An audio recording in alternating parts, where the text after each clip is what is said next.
Good morning students. आज फिर हम सेशन 2 के पार्ट 2 में हैं। पहला पार्ट हमारा था कि what is feedback, what is importance of feedback. तो फीडबैक हम किसे कहते हैं ये तो हम लोग पढ़ चुके हैं। जैसे कि मान लीजिए कि एक दो लाइन में अगर हम बताएं कि क्या होता है, तो द ट्रांसमिशन ऑफ इवोलेटिव और corrective information about an action, event, process to the original source। किसी भी ओरिजिनल सोर्स से अगर हम किसी भी एक एक्शन के द्वारा, एक्शन आप कह सकते हैं कि मैसेज जब किसी के पास पहुंचता है तो it is an action. Okay, ये एक एक्शन ही है कि एक जगह से दूसरे जगह जो ट्रांसफरिंग होता है by the medium of communication, इसको हम एक्शन कह सकते हैं। इवेंट क्या हो गया आपका, मैसेज का कोई पर्पस होता है, उसका एक प्रोसेस भी होता है। प्रोसेस आप मान लीजिए कि टाइप करेंगे, उसके बाद मैसेज हम सेंड करते हैं, तो एटसेट्रा ये सब हम पढ़े थे पिछले क्लास में कि क्या क्या होता है फीडबैक के बारे में और उसका इम्पोर्टेंस क्या होता है। इम्पोर्टेंस में आप एग्जांपल ये ले सकते हैं कि मान लीजिए कि एक कंपनी किसी कस्टमर को अपने प्रोडक्ट बेचने के लिए कैसे अट्रैक्ट करती है या कैसे उनका रिव्यू अपने पास खींचने का प्रयास करती है ना। Those company who attracting with us by the customer. मान लीजिए कि किसी कंपनी को अपना एक शॉप सेल करना है किसी कस्टमर को, तो वो यही चाहेगी कि हमारा प्रोडक्ट को हम इस तरह से बढ़ चढ़ के बताएं कि कस्टमर क्या करे कि उस साबुन को एक बार ज़रूर खरीदे, है ना, एक बार ज़रूर खरीदे और उसका रिव्यू आने के बाद उसके प्रोडक्ट्स के ऊपर वो काम करना शुरू करता है। अगर वो रिव्यूज़ अच्छे होते हैं तो प्रोडक्ट्स को क्वांटिटी के रूप में बढ़ाया जाता है, क्वालिटी भी उसका बेटर किया जाता है। नहीं होते हैं तो ऑब्वियसली सी बात है कि उसका क्वालिटी के ऊपर बहुत ज़्यादा काम करने की ज़रूरत है। तो इन सारी चीज़ों पे हम लोग बात कर चुके थे। आज हम बात करेंगे कि कैरेक्टरिस्टिक्स ऑफ फीडबैक। ठीक है, कैरेक्टरिस्टिक्स ऑफ फीडबैक जो हमारा था 2.3। ठीक है, 2.3 में आज हम पढ़ेंगे कैरेक्टरिस्टिक्स ऑफ फीडबैक। फीडबैक का रोल क्या होता है, तो role of feedback is to make the communication effective and successful. ठीक है, किसी भी कम्युनिकेशन को एक रिव्यू या फीडबैक क्या करता है कि इफेक्टिव भी करता है। जैसे कि मान लीजिए वो कंपनी अगर शॉप बेच रही है और उसका रिव्यू अगर पॉजिटिव है तो इफेक्टिव हो गया। और सक्सेसफुल तब हुआ कि जब उसकी क्वालिटी को और भी निखारा जाए, और भी इम्प्रूवमेंट आए in the quality of shops. साबुन की जो स्वच्छता है उसे और भी निखार दें तो क्या होता है कि उसकी मार्केटिंग ज़्यादा बढ़ जाती है, जिसके कारण उसके प्रोडक्ट्स को काफ़ी बिक्री होती है। कैरेक्टरिस्टिक्स में पहला आ जाता है इंटेंशन। इंटेंशन का मतलब होता है, इंटेंशन क्या हो गया कि the intention of the feedback should ensure that communication become successful if the message is not received correctly. Feedback is the very way to report the sender. Communication ये अवगत करा देता है कि अगर मैसेज सक्सेसफुल है तो कोई दिक्कत नहीं भाई, अगर सक्सेसफुल नहीं है तो हमारे सेंडर को रिपोर्ट करना पड़ेगा कि भाई आपका मैसेज सेंड नहीं है, आप एक बार देख लो। होता है ना, मान लीजिए अगर हम किसी को कॉल करते हैं तो उसका बाई चांस अगर स्विच ऑफ होता है, फ़ोन स्विच ऑफ होता है, तो हम ये नॉर्मल ही देखते हैं कि अगर जिसका फ़ोन ऑन होता है तो हमारे फ़ोन में मैसेज आ जाता है। कम्युनिकेशन रिपोर्ट नहीं, सेंडर के पास वो रिपोर्ट आ गया कि भाई देख लो उस जिसको आप फ़ोन किए थे उसका फ़ोन ऑन हो चुका है, अब आप उसको फ़ोन कर सकते हैं, ये आपकी मर्ज़ी है। नहीं करना है तो कोई बात नहीं भाई, कोई ज़बरदस्ती नहीं है। तो ये होता है इंटेंशन, इरादा, किसी भी मैसेज को भेजने का और उसका रिव्यू लेने का। स्पेसिफिक यानी कि विशिष्ट क्या है? The feedback should not be vague and should be conveyed with clarity. हर मैसेज में एक क्लैरिटी होनी चाहिए, ठीक है। ये नहीं कि XYZ अकड़म तकड़म कुछ भी भेज दें हम, तो इससे समझने वाले को भी दिक्कत होती है और सेंडर को क्या है कि वो खुद ही नहीं समझाए कि हमने क्या सेंड किया है, तो सामने वाला क्या समझेगा और उस पर वो क्या रिव्यू दे सकता है? कुछ भी नहीं दे सकता। नेक्स्ट आता है fair and non judgmental. Useful feedback does not pass judgments, ठीक है। कोई भी यूजफुल फीडबैक किसी तरह का कमेंट्स नहीं कर सकता है, उसमें क्लैरिटी होती है। मान लीजिए कि कोई आदमी अगर आपको लिख के भेज रहा है कि गुड जॉब, कांग्रेचुलेशन, तो ये क्लैरिटी है, किसी तरह का शाबाशी दे रहा आपको, है ना। टाइमलाइननेस, नेक्स्ट है हमारा timeliness. Effective feedback is the one that intimated the sender about the message. Example क्या है? In person communication prompt comment and reply will be uses. Similarly in written communication use feedback is not delayed. जाहिर सी बात है कि अगर हमें किसी को अपना कमेंट या रिव्यू या फीडबैक देना है तो हम इसमें लेट क्यों करेंगे, ठीक है। मान लीजिए प्ले स्टोर से अगर हम कोई ऐप डाउनलोड करते हैं, ठीक है। ऐप अगर हम डाउनलोड करते हैं तो उसमें हम क्या देखते हैं कि ऐप का कितना रिव्यू है, कितने लोगों ने इसे पसंद किया है, इसमें क्या क्या फीडबैक आया है, कैसा कैसा फीडबैक आया है, ये हमें डाउनलोड करना चाहिए कि नहीं करना चाहिए। अगर इसकी रेटिंग अच्छी है तो हम इसे डाउनलोड करेंगे, अगर इसकी रेटिंग अच्छी नहीं है तो हम इसको डाउनलोड नहीं करेंगे। जबकि वो हमें ऐप डाउनलोड करना है, लेकिन फिर भी हम देखते हैं कि उसकी रेटिंग, रिव्यू, फीडबैक कैसा है ना। तो इसका होता है इफेक्टिव फीडबैक, कि कोई ऐसा फीडबैक हो जो हमें ऐसा, हम पे ऐसा इम्पैक्ट डाले कि हम उसको एक्सेप्ट करें, ठीक है।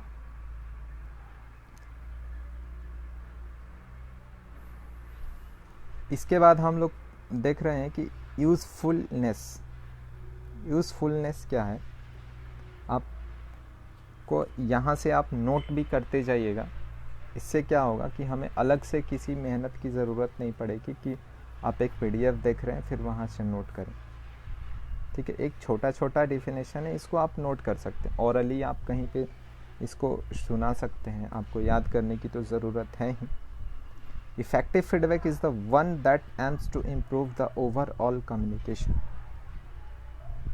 ठीक है।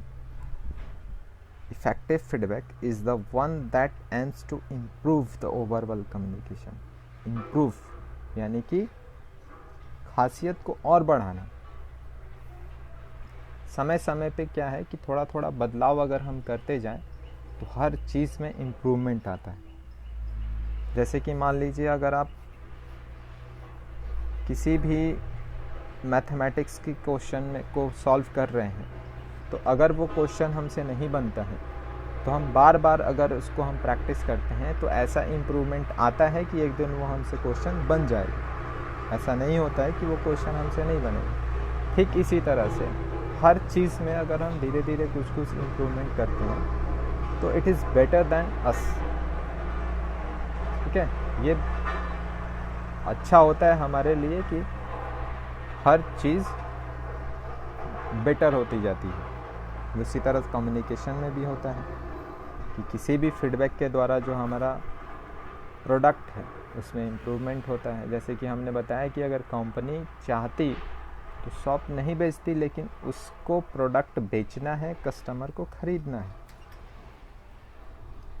तो अगर वो बेचना चाहती है तो ऐसा इफेक्टिव फीडबैक मांगेगी ही वो कस्टमर से कि उसको, क्योंकि उसको चाहिए भाई, उसको सेल करना है और उसको बेचना है किसी को भी।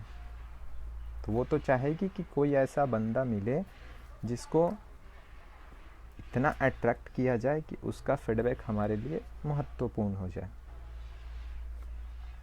ठीक है। नेक्स्ट क्या है, clarity. The feedback must be clear in its form and should be an understandable format.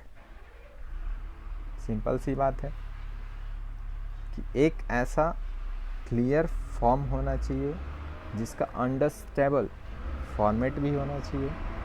Understandable format का मतलब ये हो गया कि जितना मैसेज का आवश्यकता है उतना ही है लिखें। ठीक है। जैसे कि अगर आपसे कोई नाम पूछता है कि व्हाट इज़ योर नेम, सिर्फ अपना ही नाम बताएं, ना कि हम कहाँ से आते हैं, कहाँ जाते हैं। वो नाम पूछा है तो एड्रेस ज़रूर बताएंगे, एड्रेस भी ज़रूर पूछेंगे, है ना। तो जितना हमसे पूछा जाए, जितना कहा जाए उतना ही करेंगे तो हमारे लिए क्लैरिटी बेटर होती है। किसी चीज़ को अगर हम दो बातें हो जाती हैं, जैसे कि मान लीजिए हमें एग्ज़ाम में क्वेश्चन पूछ दिया कि व्हाट इज़ फीडबैक। ठीक है। तो बहुत से लोगों ने ये लिखा या स्टूडेंट्स ये लिखते हैं कि coding sends some messages to decoding, it is called feedback. तो किसी आंसर को हम थोड़ा सजाएंगे तो ज़्यादा निखर जाता है, लेकिन अगर उसको हम ज़्यादा मॉडिफिकेशन में लाते हैं तो वो ज़्यादा मॉडिफाइड होने के चक्कर में वो बहुत ही ख़राब आंसर बन जाता है। तो इसके चक्कर में नहीं पढ़ना है। सिंपल सी बात है कि एक अंडरस्टैंडिंग होना चाहिए हर एक मैसेजेस में, जिससे हमें क्लैरिटी समझ में आती है। इसके बाद हम देख रहे हैं नेक्स्ट क्या है हमारा, टाइप्स ऑफ फीडबैक, जिसके बारे में अभी हम बात कर ही रहे थे। 2.4 टाइप्स ऑफ फीडबैक। तो एक हमने बताया भी था कि फॉर्मल, है ना, can be in various form end of various type. Let us discuss different type of feedback used in communication. Communication में हम किस तरह से रिव्यूज़ या फीडबैक को यूज़ करते हैं वो हमें आगे पढ़ना है। तो आगे पढ़ना है तो हम ज़रूर पढ़ेंगे, ऐसा थोड़ी है कि नहीं पढ़ेंगे। सबसे पहले देख लें कि फॉर्मल क्या होता है ना। A formal feedback follows a preset format or structure using which receiver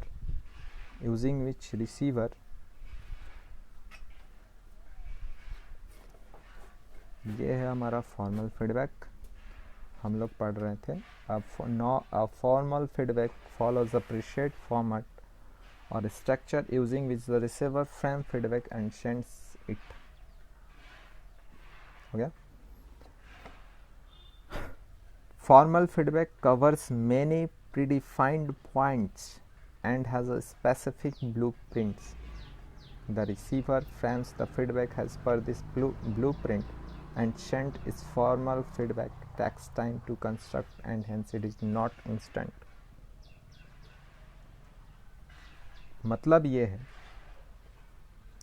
कि किसी भी फॉर्मल फीडबैक का एक निश्चित प्रीसेट फॉर्मेट होना चाहिए, स्ट्रक्चर होना चाहिए, अंडरस्टैंडेबल होना चाहिए। रिसीवर फ्रेम का जो भी होता है वो भी सुनिश्चित होना चाहिए। Formal feedback covers many predefined points. बहुत ही डिफाइंड पॉइंट्स को मैटर करता है या कवर करता है, क्योंकि इसका एक अलग ही विशिष्ट ब्लूप्रिंट होता है, इसका अलग ही मैट्रिक्स होता है, जिसको आप कह सकते हैं अलग ही नज़रिए से होता है। The receiver frames the feedback has this blueprint and send it formal feedback. Takes time to construct. थोड़ा सा समय लेता है लेकिन क्लैरिटी अच्छी होती है। and hence it is not instant. Next हमारा क्या है? Informal feedback on the other hand is spontaneously framed and does not stick to a specific structure such as instant comments by the listener or audience. It does not take time to construct as it instantly conveyed. तुरंत, है ना? जैसे किसी ने पूछा how are you, I am fine, है ना? What is your name, my name is X Y Z. तुरंत जवाब देना, it is called informal feedback. Formal का मतलब होगा कि एक दायरा बन जाता है. जैसे कि मान लीजिए कि एक कंपनी का बॉस अपने एम्प्लॉय को अगर एक लेटर पैड पे कुछ लिखने को कहता है तो उसका एक दायरा है भाई, कि आपको यहीं लिखना है, इससे ज़्यादा नहीं लिखना है और इससे बाहर नहीं लिखना है. तो वो एक लिमिटेशन हो गया जिसको आप क्रॉस नहीं कर सकते. Not crossing the limitation. कहीं भी हो सकता है, कंपनी हो सकता है, स्कूल्स हो सकते हैं, बैंक्स हो सकते हैं. तो इस तरह का एक दायरा होता है जिसको हमको क्रॉस नहीं करना होता है. इसलिए वो टाइम थोड़ा सा लेता है, लेकिन आफ्टर कंस्ट्रक्शन मैसेज क्लैरिटी देता है. इनफॉर्मल में क्या होता है कि कोई दायरा नहीं, आपसे जो पूछा गया एकदम फ्रीली जवाब दीजिए. जैसे कि आप देख रहे हैं कि इनफॉर्मल में क्या दिया है. Informal feedback, good job, congratulations, sorry, पहले ये बोल दिया. फॉर्मल फीडबैक में क्या है कि congratulations on scoring A+ in your final test performance, you are promoted to your next class, please accept my apologies. इसका भी एक दायरा है. ये बता दिया कि आपने जो स्कोर किया है वो A+ है, फाइनल टेस्ट परफॉर्मेंस, और आप नेक्स्ट क्लास में प्रमोट कर चुके हैं. तो ये सारी बातें हैं. इसके बाद हम एक आ जाते हैं descriptive and non descriptive feedback. बहुत से टाइप होते हैं, इसे भी हम लोग आज पढ़ते हैं. नॉन डिस्क्रिप्टिव में क्या होता है ना? नॉन डिस्क्रिप्टिव आपने सुना भी होगा कि सर हमें डिस्क्रिप्टिव लिखना है. इट मीन्स कि you write some paragraph on your page, not some lines. बहुत से पैराग्राफ्स को अगर हम लिखते हैं तो इट इज़ कॉल्ड डिस्क्रिप्टिव. अगर हमें किसी थॉट या किसी मैटर या किसी नोटिस को 2 से 3 लाइन में ख़त्म कर रहा है, it is called non descriptive. ठीक है. तो आप ये देखते होंगे कि हमारे पास जो कोई नोटिस आता है तो वो डिस्क्रिप्टिव में आता है ना, 50 से 100 वर्ड के बीच में होता है. It is called descriptive feedback. Non descriptive में होता है कि हम किसी को मैसेज भेजते हैं तो ज़्यादा लॉन्ग नहीं भेजते हैं, है ना. आजकल तो आप देखे होंगे कि जैसे हमें व्हाट लिखना हो तो ये तो यूज़ होता नहीं कहीं पे भी, लेकिन हम क्या करते हैं WHT लिख देते हैं. ये अपनी भाषाओं में बात की जा रही है आजकल. तो ऐसा नहीं लिखना. अगर आपको एग्ज़ाम में बोल दिया कि what is the goal of descriptive feedback, non descriptive feedback, तो ये मत लिखिएगा कि व्हाट का स्पेलिंग में भी आजकल बहुत डिस्टर्बेंस होती है. अगर आप लोग एंड्रॉयड फ़ोन यूज़ कर रहे हैं तो इसका डिमेरिट भी है, इसको ध्यान में रखिएगा आप लोग. तो पढ़ ले एक बार.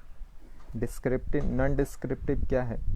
तो provides some specific information but does not give detailed description, है ना.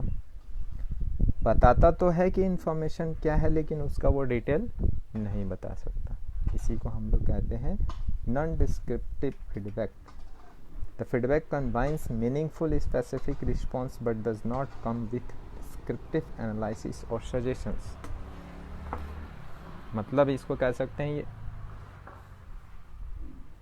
हवाबाजी है ना।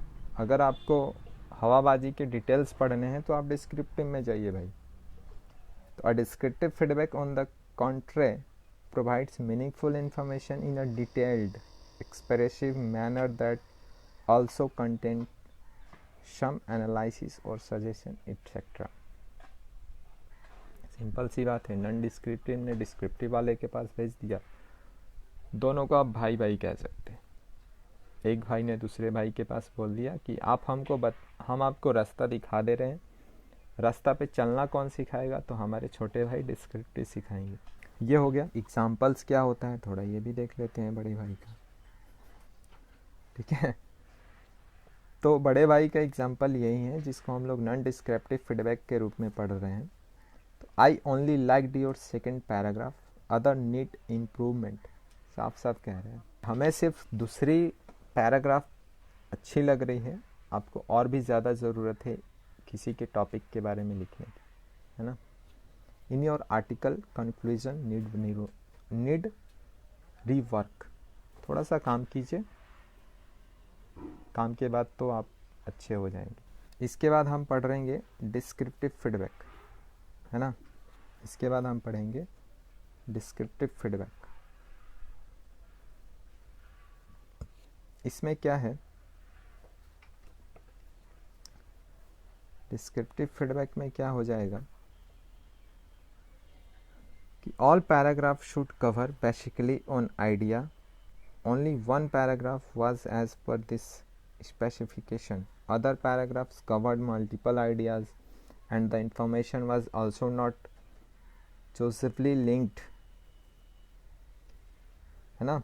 In your article the conclusion did not retard your observation and did not support the evidence your articles talk about. You need to rewrite the conclusion part keeping these things in your mind. ये हो गया, है ना। इसके बाद हम लोग और भी बातें हैं जो स्पेसिफिक है, नॉन स्पेसिफिक क्या होता है, इसके बारे में भी हम लोग बात करेंगे। कुछ एग्जांपल्स भी पढ़ेंगे, जैसे कि आप देख रहे हैं क्या होता है चेक पॉइंट। इसको स्पेसिफिक फीडबैक क्या है कि टॉक अबाउट अ थिंग्स और a point particularly without talking about a general overview. हर चीज़ पे बात करना चाहता है ये, आपके सोच पे, क्या आप लिखते हैं, क्या आप बातें करते हैं, एज ए जनरल ओवरव्यू सबको देखना चाहता है। अच्छी बात भी है कि अगर हमारी सारे ओवरव्यूज़ को जांचा जाए, चेक किया जाए, तो हमारा इम्प्रूवमेंट बहुत तेज़ी से बढ़ेगा। नॉन स्पेसिफिक क्या है, on the other hand talk about the entire things while giving a general overview. It does not particularly pinpoint a specific thing or future. इसे हम और अच्छे से समझते हैं इसके एग्जाम्पल से। एग्जाम्पल्स में क्या है आप ये देख ही रहे हैं। नॉन स्पेसिफिक भाई साहब, आई like your story, it's good. I like your topic of सिम्बलिंग रिवरली। सीधी सी बात है। स्पेसिफिक भाई की क्या बात है भाई, तो ये कहना चाहते हैं कि I like the way you described your grandpa's character, it makes me feel like I know him too. I like your portrayal of sibling rivalry, specifically the part where you and your sister were fighting. आप भी देखते होंगे कि अगर आपसे कोई छोटी बहन है और उससे जस्ट 2 या 1 साल कोई बड़े अगर भाई है, तो भाई बहनों को झगड़ा जो फाइटिंग का माहौल होता है वो सबके लिए यादगार होता है। बड़ा ही फनी मूवमेंट भी होता है, लवली मूवमेंट भी होता है। I fight with my brother too, so it made it sound real to me. हर घर की वही बात है, तो आप लोग भी लड़ते होंगे तो हर लोगों के लिए रियल बात है। Your story same related to all points. ठीक है, तो जैसा कि यहाँ तक तो हम लोग आज ख़त्म किए, हमारा सेशन 2 आज यहाँ ख़त्म हो रहा है। सेशन 3 में हम पढ़ेंगे कि effectively in communication, what is effective communication, what type of effective communication। आप लोग इसको थोड़ा सा चेक पॉइंट्स को भी नोट कर सकते हैं। हम यहाँ से ये शो कर दे रहे हैं कि what is the importance of feedback। I will check those questions in next class। okay, so we discussed about what is the importance of feedback in communication, what are the characteristics of effective feedback, what are the different type of feedback, give example sentence to support your answer। आप अपने जवाब लिख सकते हैं। so more discussion we are talking to next class। आज यहीं ख़त्म किया जाए। अगर आपको कोई भी डाउट है तो आप कमेंट कीजिए, हमें कोई भी ऐसा इन्फॉर्मेशन होता है सेंड कीजिए। ठीक है, आप ही लोग के लिए चैनल है, इसको आप लोग लाइक कीजिए, सब्सक्राइब कीजिए। Thank you.